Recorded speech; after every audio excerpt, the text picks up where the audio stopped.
Consumer advocacy ఈ subject మీద నేను మాట్లాడే ముందు మా రోటరీ స్నేహితులైన శ్రీ పివివిఎస్ మూర్తి గారిని గురించి తప్పకుండా తెలుసుకోవాలి. శ్రీ పివివిఎస్ మూర్తి గారు కన్జ్యూమర్ ప్రొటెక్షన్ సెల్లో 10 సంవత్సరాలు జడ్జిగా వ్యవహరించారు. వారు విజయవాడలో ఉన్న మాంటిసోరీ కాలేజ్లో సుమారుగా 15 సంవత్సరాలు ఇదే సబ్జెక్ట్ మీద పిల్లలకు బోధించడం జరిగింది.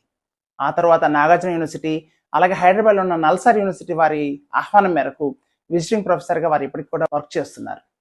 సమాజంలో ఉన్న అనేక మంది కన్జ్యూమర్స్ యొక్క కష్ట నష్టాలు ఆయన చూసి ఆయన కన్జ్యూమర్ అడ్వకసీ గ్రూప్ అనే ఒక సంస్థను స్థాపించి భారతదేశంలో సుమారుగా 25 రాష్ట్రాల వరకు దాన్ని వ్యాప్తింపచేశారు. వారి సలహా సూచన మేరకు నేను ఈ కన్జ్యూమర్ ప్రొటెక్షన్ వీడియో సిరీస్ని స్టార్ట్ చేయడం జరిగింది. ప్రతి వారం 1 లేదా 2 వీడియోలు ఈ సబ్జెక్ట్ మీద నేను టెలికాస్ట్ చేయడం జరుగుతుంది. తప్పక వీక్షించండి. మీరు, నేను, మన చుట్టుపక్కల ఉన్న వాళ్ళు అందరం కూడా మన నిత్య జీవితంలో మన అవసరార్థం ప్రతిరోజు ఏదో ఒక వస్తువు కొనుగోలు చేస్తూనే ఉంటాం. మనందరం వినియోగదారులమే. కొనుగోలు చేసే సందర్భంలో ఒక్కొక్కసారి నిర్లక్ష్యంగా ఉండటం వలన, లేక సరైన అవగాహన లేకపోవటం వలన నష్టపోతూ ఉంటాం. వినియోగదారులు కొనుగోలు చేసే విధానంలో నష్టపోకుండా ఉండాలంటే కొన్ని అంశాలను వారు సూచిస్తున్నారు. కొనుగోలు చేయదలుచుకున్న వస్తువు ఎక్కడ కొనాలి అనేది ముఖ్యం.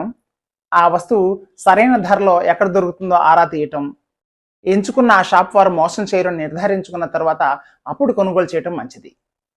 అన్ని వస్తువులు కొనడానికి ఏదో ఒక రోజు నిర్ణయించుకొని బయలుదేరటం వల్ల మనం బజారుకు వెళ్ళడానికి అయ్యే ఖర్చులు తగ్గించుకోవచ్చు. ఈ పాయింట్ సిటీలో జీవించే వారికి వర్తిస్తుంది.